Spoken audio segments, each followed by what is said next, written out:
Welcome to MathusEmbroideryCrafts. இந்த வீடியோவில் ஈஸியாக பிளாஸ்டிக் பாட்டில் யூஸ் பண்ணி எப்படி விண்ட்மில் செய்யணும் அப்படிங்கிறத இப்போ பார்க்க போகிறோம். இது செய்கிறதுக்கு இந்த மாதிரி ஒரு பிளாஸ்டிக் பாட்டில் இருந்தால் மட்டும் போதும். எனி டிசைன்ஸில் இருக்கலாம். இப்போ எனக்கு இந்த மாதிரி அவைலபிளாக இருந்துச்சு, ஸோ நான் இது மாதிரி எடுத்திருக்கேன். அண்ட் ஃபேப்ரிக் பெயிண்ட்ஸ், கட்டர், ஒரு ஸ்ட்ரிங், பென்சில், சிசர் அண்ட் ஒரு ஸ்டிக், லாங் ஸ்டிக் இந்த மாதிரி மட்டும் இருந்தால் போதும். இதை வச்சு தான் நம்ம என்ன பண்ணிக்கிட போகிறோம், இப்போ விண்ட்மில் எப்படி செய்யணும் அப்படிங்கிறத பார்க்க போகிறோம். ஸோ ஃபஸ்ட்டு பிளாஸ்டிக் பாட்டிலை எப்படி கட் பண்ணணும் அப்படிங்கிறத பார்த்துக்கோங்க.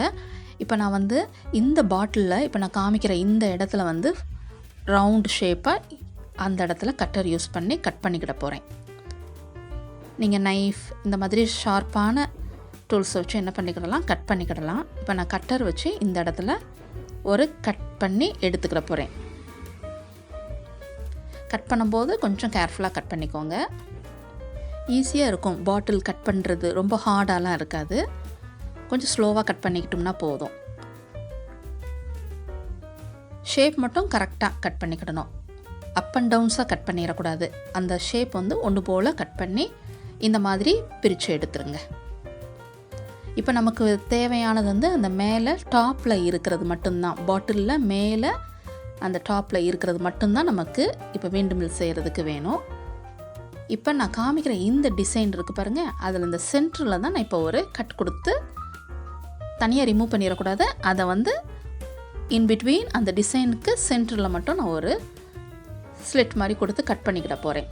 அதை சிசர் வச்சு இந்த மாதிரி கட் பண்ணிக்கிடணும். ஃபஸ்ட்டு அந்த பாட்டிலுடைய கேப்பை எடுத்துருங்க. ஒன்று போல் கட் பண்ணிக்கிடணும். கட் பண்ணி முடித்ததுக்கப்புறமா அந்த கட் பண்ணியிருக்கிற அந்த பிளாஸ்டிக் பாட்டில் இதை இந்த மாதிரி ஒரு பெண்ட் கொடுத்து வச்சுக்கிட்டோம்னா இந்த மாதிரி நமக்கு ஒரு 6 பெட்டல்ஸோடு இருக்கிற மாதிரி வந்துடும். அந்த கார்னரில் இருக்கிற அந்த எட்ஜஸை மட்டும் கொஞ்சம் ஷேப் பண்ணிக்கிடணும். ஷார்ப்பாக இல்லாமல் கொஞ்சம் கர்வாக கட் பண்ணிக்கிடணும். எல்லாம் அந்த விங்ஸ் இருக்குது பாருங்கள், அந்த பெட்டல்ஸ் 6 பெட்டல்ஸாக நம்ம கட் பண்ணியிருக்கோம்ல, அதில் எல்லா இதுலேயுமே இந்த மாதிரி என்ன பண்ணிடணும், கட் பண்ணி எடுத்து வச்சிட்டோம்னா இந்த மாதிரி இருக்கும். இப்போ இதில் நான் ஒயிட் பெயிண்ட் அப்ளை பண்ணிட்டேன், ஃபேப்ரிக் பெயிண்ட். அண்ட் கலர்ஸ் நமக்கு பிடிச்சமான கலர்ஸ், எனி கலர்ஸை என்ன பண்ணிக்கலாம், நம்ம பிளாஸ்டிக் பாட்டிலில் இந்த மாதிரி பெயிண்ட் அடிச்சுக்கிடலாம்.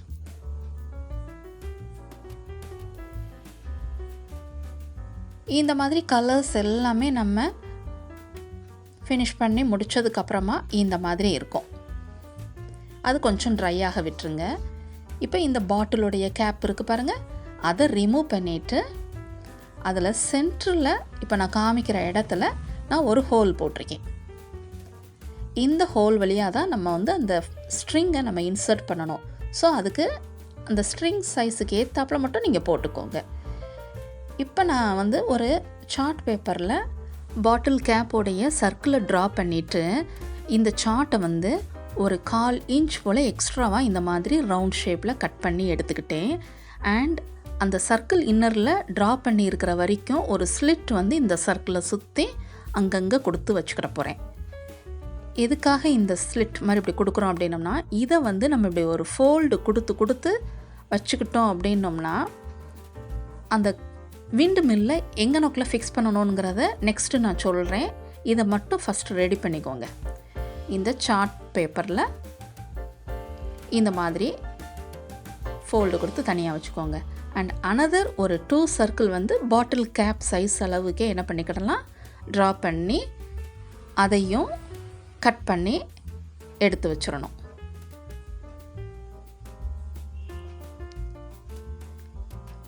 இப்போ இந்த மாதிரி நீங்கள் கட் பண்ணி எடுத்து வச்சுக்கோங்க.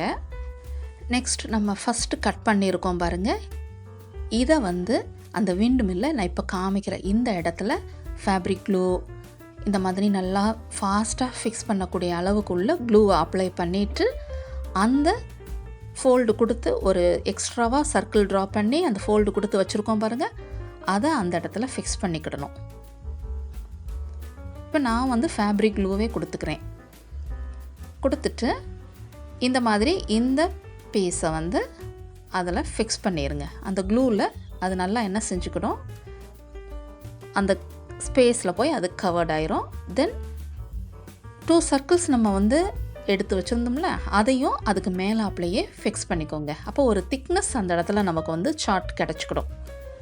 ஃபினிஷிங்கும் நீட்டாக இருக்கும். இப்போ செகண்ட் சர்க்கிளையும் க்ளூ கொடுத்து இந்த மாதிரி ஃபிக்ஸ் பண்ணி முடிச்சிட்டேன். இது முடித்ததுக்கப்புறமா இதுக்கு மேலாப்லையும் ஒயிட் பெயிண்ட் எனி கலர்ஸ் நம்ம அடிச்சுக்கலாம். அடிச்சுட்டு நல்லா ட்ரையாக விட்டுருங்க. அண்ட் ஒரு பிக் சைஸில் இருக்கிற ஒரு நீடில் எடுத்திருக்கேன். அதை இந்த சார்ட் பேப்பர் 3 சார்ட் பேப்பர் போல் நமக்கு திக்னஸ் இருக்குது, அதில் ஹோல் இந்த மாதிரி நம்ம என்ன செஞ்சுக்கணும், போட்டுடணும். சென்ட்ரு கனெக்ட் பண்ணி பார்த்து போட்டுக்கோங்க.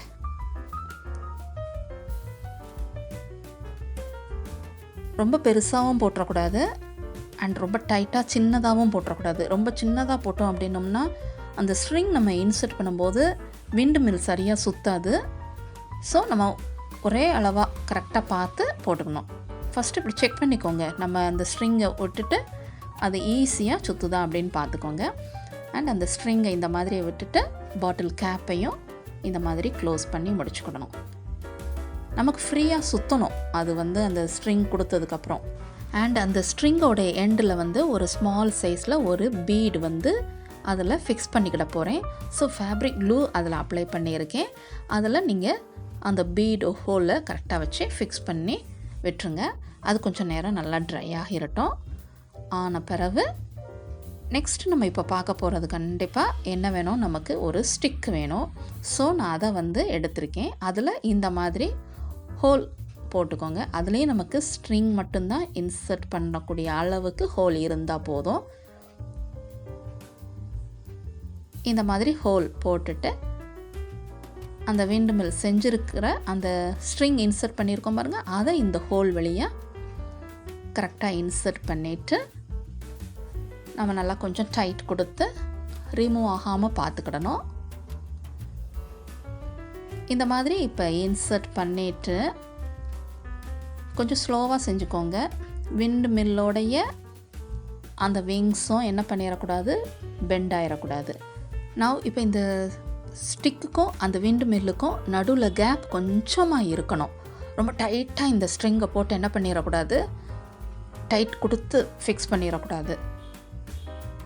கொஞ்சம் அந்த ஸ்டிக்குக்கும் அந்த விண்ட் மில் நம்ம செஞ்சுருக்கிற அந்த ஃபேன் மாதிரி இருக்குது பாருங்கள், அதுக்கும் நமக்கு கொஞ்சம் கேப் இருக்கணும். அண்ட் அந்த ஸ்ட்ரிங்கில் வந்து அந்த ஸ்டிக்கோடு சேர்த்து இப்படி ஒரு செலோ டேப்பை நான் சுற்றிக்கிறேன். அப்படின்னா இன்னும் கொஞ்சம் ஸ்ட்ராங்காக இருக்கும். இது மாதிரி ஃபினிஷ் பண்ணிட்டோம்னா நம்மளுடைய விண்ட் மில் இப்போ ரெடி ஆயிடுச்சு. இந்த மாதிரி இருக்கும். இப்போ வாங்க விண்ட் மில் எப்படி சுற்றுது அப்படிங்கிறத இப்போ பார்ப்போம்.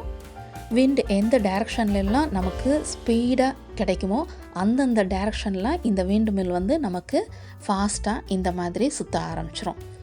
ரொம்ப ஈஸியாக இருக்குல்ல விண்ட் மில் எப்படி செய்யணும் அப்படிங்கிறது. இது வரைக்கும் மதுஸ் எம்ப்ராய்டரி அண்ட் கிராஃப்ட்ஸுக்கு சப்ஸ்கிரைப் பண்ணாதவங்களும் சப்ஸ்கிரைப் பண்ணிக்கோங்க. தேங்க்ஸ் ஃபார் வாட்சிங்.